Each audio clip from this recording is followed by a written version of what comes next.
এবং সবচেয়ে ভয়ঙ্কর ব্যাপার হচ্ছে আপনি যখন কারোর উপর জুলুম করেন, ওই মাজলুম আর আল্লাহর মাঝখানে কোনো ফারাক থাকে না। আল্লাহ ওই ফারাকের পর্দা উঠায় নেয়, দোয়া করলেই ওটা আরশে যেয়ে কবুল হয়ে যায়। খবরদার, মজলুমের কান্না কখনো বৃথা যায় না। জীবনের কোনো না কোনো সময়ে এর প্রায়শ্চিত্ত আপনাকে করতে হবে। জীবনের কোনো না কোনো সময়ে এর প্রায়শ্চিত্ত করে আপনাকে মরতে হবে। বদদোয়া করছে, ডাইরেক্ট কবুল।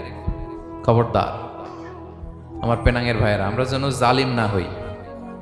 In it's any form, operation in it's any form, যেই কোনো ভাবে, যেই কোনো ক্ষেত্রে, যেই কোনো ধরনের হইতে পারে জুলুম। কাউকে আপনি ছোট্ট কোনো কাজে ঠকালেন, বন্টন নীতিতে ঠকালেন, হ্যাঁ, জমি মেরে দিয়ে ঠকালেন, আমানত মেরে দিয়ে ঠকালেন, ইন ইটস এনি ফর্ম যদি জুলুম করে থাকেন, খবরদার, মজলুমের কান্না কখনো বৃথা যায় না।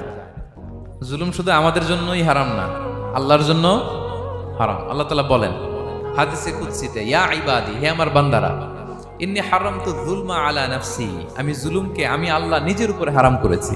ওয়া জাআলতুহু বাইনাকুম মুহাররামা, এবং এই জুলুমকে তোমাদের উপর হারাম করেছি। ফালা তাযালামু, তোমরা একে অপরের উপর জুলুম করো না। জুলুম শুধু আমাদের উপরই হারাম না, আল্লাহ নিজের উপরও হারাম করেছেন। তাহলে জুলুমের সাথে কি মুমিনের কোনো সম্পর্ক থাকতে পারে? পারে না।